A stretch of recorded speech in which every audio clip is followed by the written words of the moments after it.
1974 সালের নভেম্বর মাসের কথা। নিউ ইয়র্কের লং আইল্যান্ডে অবস্থিত একটি শান্ত শহর যার নাম ছিল অ্যামিটিভিল। এখানে 112 নম্বর ওশান এভিনিউতে ছিল একটি সুন্দর সাদা রঙের বাড়ি। এই বাড়িতে বাস করত ডিফিও পরিবার। 1974 সালের 13ই নভেম্বর রাতে বাড়ির বড় ছেলে রোল্যান্ড ডিফিউ জুনিয়র, যাকে সবাই বুচ বলে ডাকতো, হঠাৎ করে নিজের পরিবারের 6 জন সদস্যকে ঠান্ডা মাথায় গুলি করে হত্যা করেছে। তারা সকলেই গভীর ঘুমে আচ্ছন্ন ছিল। ঘুমন্ত অবস্থায় কেউই বুঝতে পারেনি তাদের জীবনের শেষ মুহূর্ত চলে এসেছে আজকের রাতেই। এই মর্মান্তিক হত্যাকাণ্ডটি শুধুমাত্র তার পরিবারকেই শেষ করেনি, বরং সেই বাড়ির ভবিষ্যৎকেও এক চিরস্থায়ী অভিশাপে আবদ্ধ করে রেখেছিল। ডিফিও পরিবারের সেই বাড়িটি ছিল দেখতে একদম সাধারণ, তবে এর অভ্যন্তরে ঘটে গিয়েছিল এমন কিছু যা সমস্ত স্বাভাবিকত্বকে হার মানিয়ে তোলে। রোল্যান্ড ডিফিও জুনিয়র একে একে তার বাবা রোল্যান্ড সিনিয়র, মা লুইস এবং তার 4 ভাই বোন ডন, অ্যালিসন, মার্ক এবং জনকে খুব কাছ থেকে গুলি করে হত্যা করে। প্রত্যেকেই তাদের নিজ নিজ বিছানায় ঘুমাচ্ছিল এবং অবাক করার বিষয় ছিল যে এত বড় গুলির শব্দেও কেউ ঘুম থেকে ওঠেনি বা পালানোর চেষ্টা করেনি। তাদের সকলের লাশ একই অবস্থায় পড়েছিল, যেন তাদের মৃত্যুর আগে প্যারালাইসিসের মতো কিছু হয়েছিল। এই বিষয়টি নিয়ে আজও রহস্যের মেঘ কাটেনি কিভাবে একটি পরিবারের 6 জন সদস্য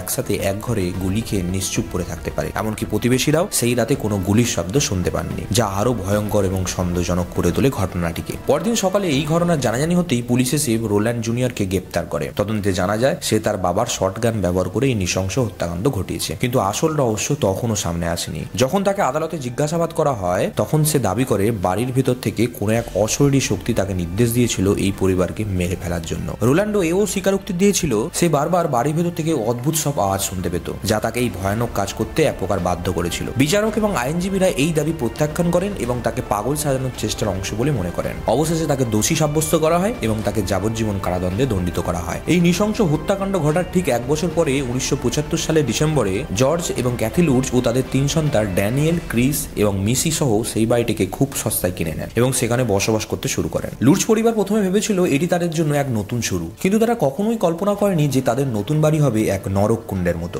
বাড়িতে ওঠার প্রথম দিন থেকেই তারা অদ্ভুত সব অভিজ্ঞতার শিকার হতে থাকে। প্রথমে জর্জ লুটজ লক্ষ্য করেন যে বাড়ির অভ্যন্তরে একটি অদ্ভুত ধরনের টেম্পারেচার রয়েছে, যা কোনো পার্টিকুলার কোনো জায়গায় কখনো ভীষণ ঠান্ডা, আবার কোনো জায়গায় খুব গরম। এটা কিভাবে সম্ভব, যা বাড়ির তাপমাত্রা নিয়ন্ত্রণ করেও তারা পরিবর্তন করতে পারছিল না। এদিকে জর্জের শারীরিক অবস্থা এবং মানসিক অবস্থা দিন দিন খারাপ হতে থাকে। প্রতিদিন রাত 3টে থেকে সে নিজেই ঘুম থেকে উঠে যেত এবং তার মনে হতো যে সে যেন কোনো এক অজানা শক্তির প্রভাবে আচ্ছন্ন হয়ে গেছে। এই সময়ের মধ্যে তার আচরণও বদলাতে শুরু করে এবং সে ক্রমশ বিরক্তিকর ও রাগী হয়ে ওঠে। তিনি বাড়ির চারপাশ চেক করেন, কিন্তু কোনো সমস্যাই খুঁজে পান না। এদিকে পরবর্তী দিনগুলিতে এই অদ্ভুত ঘটনা ক্রমশ বেড়ে যেতে থাকে এবং আশ্চর্যের বিষয় হলো তার ঘরের দেয়াল থেকে এক সবুজ রঙের অজানা তরল গড়াতে থাকে। ঘরের সব বিভিন্ন কোণ থেকে এক অদ্ভুত ধরনের গন্ধ বেরোতে থাকে এবং সবচেয়ে ভয়ঙ্কর ছিল অদ্ভুত আওয়াজ, যেন কেউ ফিসফিস করে কথা বলছে। এক রাতে ক্যাথি অর্থাৎ জর্জের স্ত্রী স্বপ্নে দেখে সে একটি ভয়ানক চেহারার বয়স্ক মহিলায় পরিণত হয়েছে এবং ঘুম থেকে উঠে সে আবিষ্কার করেন তার চামড়ায় সত্যি বৃদ্ধ মানুষের মতো ভাঁজ পড়ে গেছে। লুটজ দম্পতি বুঝতে পারেন তাদের বাড়ির পরিস্থিতি দিন দিন খারাপ হয়ে যাচ্ছে। এক রাতে জর্জ একটি অদ্ভুত শব্দ শুনে তৎক্ষণাৎ নিচে নামে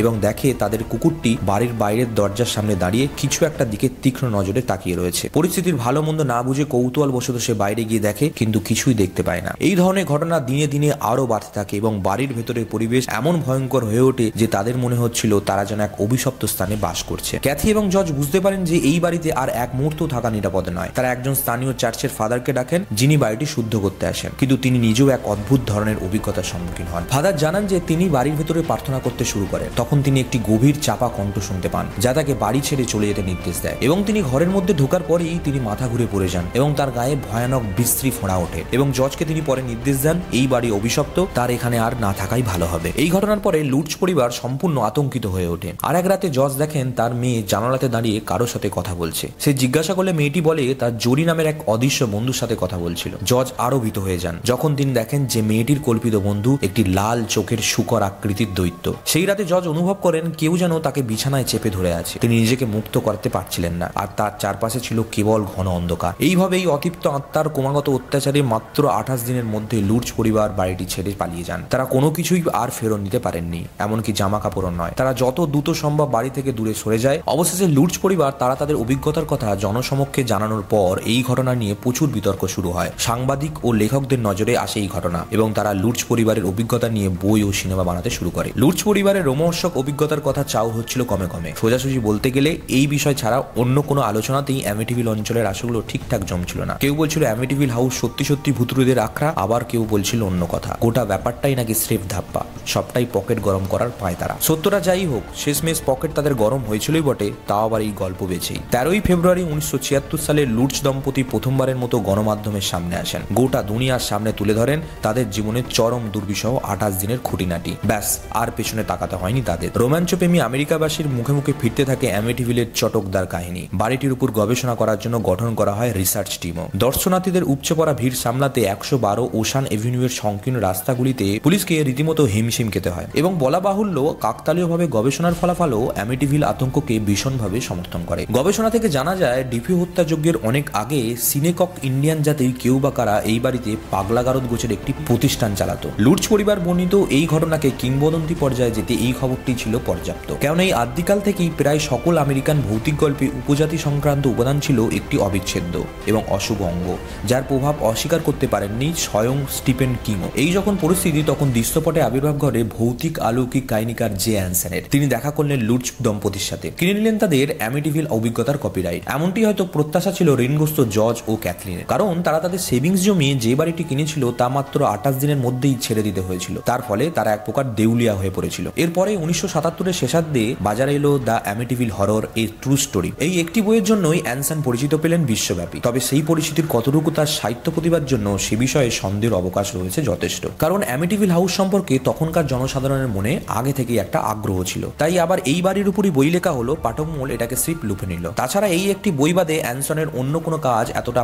পাঠক প্রিয়তা পায়নি। সে যাই হোক, দ্য অ্যামিটিভিল হরর 42 সপ্তাহ পর্যন্ত বেস্ট সেলারের তালিকায় থাকে। 1981 সাল পর্যন্ত বইটির 37টি সংস্করণ প্রকাশিত হয়, বিক্রি হয় 6.5 মিলিয়ন কপি। এখানেই শেষ নয়, বইটি চলচ্চিত্র সত্ত্বটি বিক্রি হয় চড়া দামেও। সিনেমাটি চিত্রনাট্যটিও লেখানো হয় খোদ অ্যানসনকে দিয়ে। এই পর্যন্ত সবকিছু ঠিকঠাকই চলছিল। লুটস পরিবারের অর্থমন্দা ঘুচেছিল এবং অ্যানসনও হয়ে উঠেছিলেন অনেক অর্থের মালিক। কিন্তু গোল বাঁধালো নবাগত আরেক দম্পতি, ক্রোমাটি দম্পতি। জিম ও বারবারা কোমার্টি অ্যামিটিভিল হাউসে উঠেছিলেন 1977-এর বসন্তে। লুটস পরিবার বাড়িটি খালি করে দেয় ঠিক তার 14 মাস আগে। যে বাড়িকে ঘিরে এত কাণ্ড, সেই বাড়ি কোমার্টি যুগলকে কিন্তু কোনো প্রকার অপ্রীতিকর পরিস্থিতির সম্মুখীন করেনি। তারা প্রায় এক দশকের দীর্ঘ সময় সেই তথাকথিত হানাবাড়িতে নির্ঝঞ্ঝাটে কাটিয়ে দেন। কিন্তু নির্ঝঞ্ঝাটে থাকা হয়নি লুটস পরিবার আর অ্যানসনের, কারণ ক্রোমাটি দম্পতি তাদের বিরুদ্ধে ছোট্ট একটি মামলা ঠুকে দেয়। মামলার বিষয় ছিল বইটির শিরোনামে এ ট্রু স্টোরি কথাটি ব্যবহার করা। এই ঘটনা সাংবাদিক থেকে শুরু করে সাধারণ মানুষ সকলের মনে লুটস দম্পতি ও জে অ্যানসনের প্রতি সন্দেহের উদ্রেক করে। আর এই সন্দেহের আগুনে ঘৃতাহুতির কাজ করে আইনজীবী উইলিয়াম ওয়েবারের উস্কানি। তিনি তার এক বক্তব্যে লুটস দম্পতির এই সম্পূর্ণ কাহিনীকে গাঁজাখুরি বলে আখ্যা দেন। এবং বলে রাখা ভালো, এই উকিলের অফিসেই লুটস দম্পতি প্রথমবার গণমাধ্যমের সামনে আসেন। আর এই একই ব্যক্তি ডিফিউ হত্যাকাণ্ডের আসামি পক্ষের উকিলও ছিলেন। তারপর থেকে অ্যানসন ও জর্জ লুটসকে মুখোমুখি হতে হয় নানা প্রশ্নে। অ্যানসন এসব প্রশ্নের উত্তর কিছুটা ঘুরিয়ে পেঁচিয়ে দিলেও লুটস বরাবরই দৃঢ়তার সাথে এইসব পরিস্থিতির মোকাবিলা করেছেন। এমনকি মিস্টার এবং মিসেস লুটস উতরে যান লাই ডিটেক্টর স্টেটেও। যদিও অ্যানসন অথবা লুটস দম্পতির কেউই এখন বেঁচে নেই। সুতরাং বুঝতেই পারছেন এই অ্যামিটিভিল আতঙ্কে যে কাহিনী লোকমুখে শোনা যায় অথবা বইয়ে পড়া যায় অথবা রূপালী পর্দায় দেখা যায়, তার কতটুকু সত্য আর কতটুকু মিথ্যা তাই 2024 সালে বসেও ধার্য করা প্রায় অসম্ভব। তাই বিশ্বাস অবিশ্বাসের মানদণ্ডে না মেপে আপনি যদি শুধুমাত্র এই ঘটনা সাহিত্য সংস্কৃতির দিক থেকে মাপেন, তবুও রীতিমতো গবেষণা করার রসদ পেয়ে যাবেন। কেননা এই বাড়ি এবং তাতে কাটানো 28 দিনের উপর ভিত্তি করে শুধুমাত্র সিনেমাই নির্মাণ হয়েছে 23টি। তাছাড়া বই, ডকুমেন্টারি এসব তো আছেই। পরিশেষে শোনা যায় এই ঘটনার মূল সূত্রধর রোল্যান্ড ডিফিউ জুনিয়র জীবন বীমা $2 লক্ষ পাওয়ার জন্য সে ঘটিয়েছিল এই বর্বরিচিত হত্যাকাণ্ড। এই ঘটনার পর থেকে তার একমাত্র ঠিকানা ছিল ফলসবার্গের কারাগার। এবং তার সাথে এটাও জানা যায় 2021 সালের 12ই মার্চ 69 বছর বয়সে বার্ধক্যজনিত কারণে রোল্যান্ড ডিফিউ জুনিয়রের মৃত্যু হয়। যদিও অফিসিয়ালি তার এই মৃত্যুর কারণ জানানো হয়নি। দ্য অ্যামিটিভিল ভূতুরের রহস্য নিয়ে আজকের এই ভিডিওটি এটুকুই। দেখা হচ্ছে আবার নতুন কোনো ভিডিওতে। ভিডিওটি ভালো লাগলে একটি লাইক এবং কমেন্ট করতে ভুলবেন না এবং আমার এই চ্যানেলটিকে সাবস্ক্রাইব করতে ভুলবেন না। দীপঙ্কর বিনোদন চ্যানেলের পক্ষ থেকে আপনাদের সকলকে জানাই ধন্যবাদ।